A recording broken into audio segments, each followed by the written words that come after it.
ఆంధ్రప్రదేశ్లో ఒక జిల్లా ఉంది.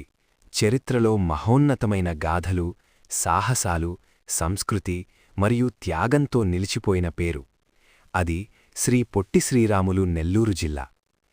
ఈ నేల ఒక వీరుని త్యాగాన్ని గుర్తుచేస్తుంది, ఒక జాతి ఆత్మగౌరవాన్ని ప్రతిబింబిస్తుంది, మరియు వేల సంవత్సరాల చరిత్రను మోస్తుంది. ఇవాళ మనం తెలుసుకోబోయేది నెల్లూరు జిల్లా యొక్క పూర్తి కథ. ఆదికాలం నుంచి ఇప్పటివరకు.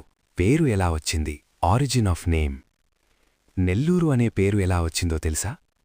పురాణాల ప్రకారం ఒక నల్లికాయ చెట్టు, ఉసిరి చెట్టు క్రింద ఒక శివలింగం కనిపించింది. దాంతో ఆ ప్రదేశాన్ని నెల్లి ఊరు అని పిలిచేవారు. కాలక్రమేణా అది నెల్లూరుగా మారింది. ఇంకో విశేషమేమిటంటే, నెల్లు అంటే బియ్యం, అంటే ఈ ప్రాంతం పంటలకి ప్రసిద్ధి అనర్థం. జిల్లా పేరు మార్పు.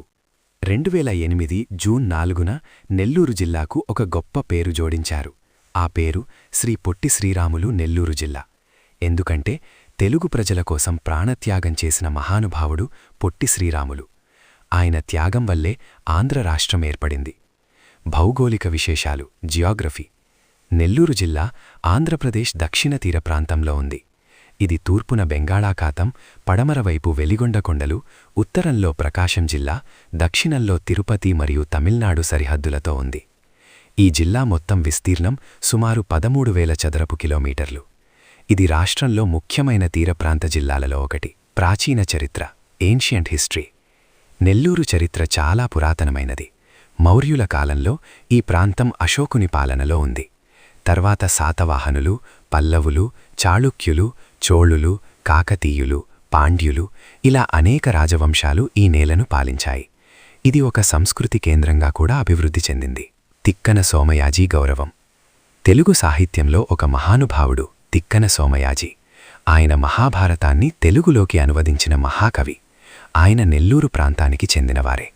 అందుకే ఈ నేల సాహిత్యానికి కూడా ప్రసిద్ధి. బ్రిటిష్ కాలం. Colonial period. 18వ శతాబ్దంలో నెల్లూరు బ్రిటిష్ పాలనలోకి వెళ్ళింది. ఇది మద్రాస్ ప్రెసిడెన్సీలో భాగమైంది. ఈ సమయంలో జమీందారీ వ్యవస్థ ఏర్పడింది, మరియు వ్యవసాయం, పన్నులు, పోర్టులు అభివృద్ధి చెందాయి. స్వాతంత్ర్యం తర్వాత. Post independence. 1953 వరకు నెల్లూరు మద్రాస్ రాష్ట్రంలో భాగంగా ఉంది. తర్వాత ఆంధ్ర రాష్ట్రం ఏర్పడింది. 1956లో రాష్ట్రాల పునర్విభజన తర్వాత ఇది ఆంధ్రప్రదేశ్లో భాగమైంది. సంస్కృతి అండ్ సాంప్రదాయాలు. నెల్లూరు జిల్లా సాంప్రదాయాలకు, ఆచారాలకు ఒక నిలయం. ఇక్కడ ప్రజలు ఎక్కువగా హిందూ సాంప్రదాయాలను అనుసరిస్తారు. కాని అన్ని మతాలవారు కలిసి జీవించే సౌభ్రాతృత్వం కూడా కనిపిస్తుంది. సంక్రాంతి, ఉగాది, దసరా ఇవి ఎంతో ఘనంగా జరుపుకుంటారు. ప్రత్యేకంగా సంక్రాంతి సమయంలో పల్లెల్లో గంగిరెద్దులు, హరిదాసులు మరియు రంగవల్లులు ఎంతో అందంగా కనిపిస్తాయి. ఇక్కడి జాతరలు మరియు దేవాలయ ఉత్సవాలు వేలాది భక్తులను ఆకర్షిస్తాయి. ప్రముఖ దేవాలయాలు. నెల్లూరు జిల్లాలో అనేక ప్రసిద్ధ ఆలయాలున్నాయి. అందులో ముఖ్యమైనది శ్రీ రంగనాథస్వామి దేవాలయం. ఈ ఆలయం పెన్నా నది తీరంలో ఉంది మరియు వేల సంవత్సరాల చరిత్ర కలిగి ఉంది. ఇక్కడి శిల్పకళ మరియు ఆధ్యాత్మిక వాతావరణం ప్రతి ఒక్కరినీ ఆకట్టుకుంటుంది. మరొక ప్రముఖ ఆలయం జొన్నవాడ కామాక్షి అమ్మవారి ఆలయం. ఇది శక్తిపీఠాలలో ఒకటిగా భావిస్తారు. భక్తులెంతో విశ్వాసంతో ఇక్కడికి వస్తారు. పర్యాటక ప్రదేశాలు. నెల్లూరు జిల్లా ప్రకృతి సౌందర్యంతో కూడా ప్రసిద్ధి. ఇక్కడి ముఖ్యమైన ప్రదేశం పులికాట్ సరస్సు. ఇది భారతదేశంలో 2వ అతిపెద్ద సరస్సు మరియు పక్షుల అభయారణ్యం. ఇక్కడ ఫ్లామింగో పక్షులు వేల సంఖ్యలో వస్తాయి. మరొక అందమైన ప్రదేశం మైపాడు బీచ్. ఈ బీచ్ చాలా శుభ్రంగా ఉంటుంది మరియు సాయంత్రం సమయంలో సూర్యాస్తమయం అద్భుతంగా కనిపిస్తుంది. ఇంకా ఉదయగిరి కోట కూడా ప్రముఖం. ఇది చరిత్రకు సాక్ష్యం మరియు పర్యాటకులకు ఆకర్షణ. Nellore food special. నెల్లూరంటే ఆహారం కూడా అంతే ప్రసిద్ధి. ప్రత్యేకంగా నెల్లూరు చేపల పులుసు. ఇది మసాలా, కారం, రుచి కలయికతో అంతా ఆంధ్రాలో ప్రసిద్ధి చెందింది. ఇంకా రొయ్యల వేపుడు, మటన్ కర్రీ మరియు స్పైసీ వంటకాలు. ఈ ప్రాంతం ఆహార ప్రేమికులకు ఒక స్వర్గం. ఆర్థిక వ్యవస్థ. నెల్లూరు జిల్లా ఆర్థికంగా కూడా బలంగా ఉంది. ఇది ప్రధానంగా వ్యవసాయంపై ఆధారపడి ఉంది. ఇక్కడ బియ్యనుత్పత్తి ఎక్కువగా జరుగుతుంది. అందుకే దీనిని రైస్ బౌల్ అని కూడా అంటారు. అలాగే ఆక్వాకల్చర్ అంటే చేపల పెంపకం కూడా విస్తృతంగా జరుగుతుంది. ఇది దేశంలోనే ముఖ్యమైన ఎగుమతి రంగాలలో ఒకటి. ఇంకా పరిశ్రమలు కూడా అభివృద్ధి చెందుతున్నాయి.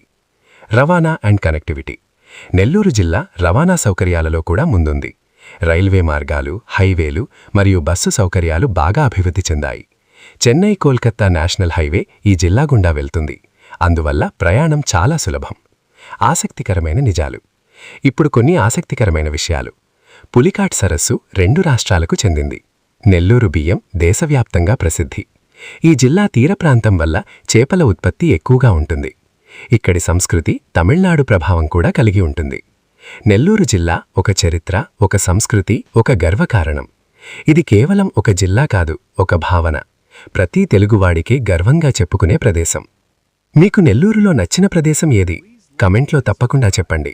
ఇలాంటి వీడియోల కోసం లైక్, షేర్, సబ్స్క్రైబ్ చేయండి.